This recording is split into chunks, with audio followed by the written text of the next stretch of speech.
Next, we'll demonstrate the ribbed spiderweb stitch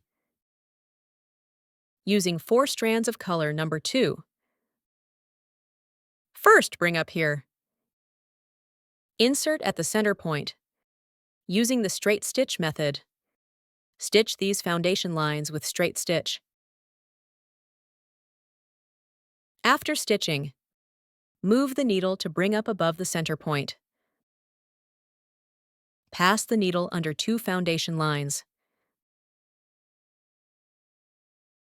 Then wrap around 1 foundation line. Pass under 2 foundation lines. Following the pattern, wrap once, pass under once. Continue weaving in sequence. After completing the first round, let's look at the result.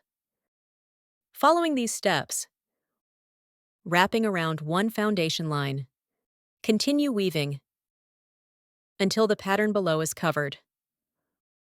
When weaving, don't pull too tight. The finished result looks like a web structure with great dimension, perfect for creating depth in complex patterns. Insert. This ribbed spiderweb stitch is now complete. Let's look at the finished result.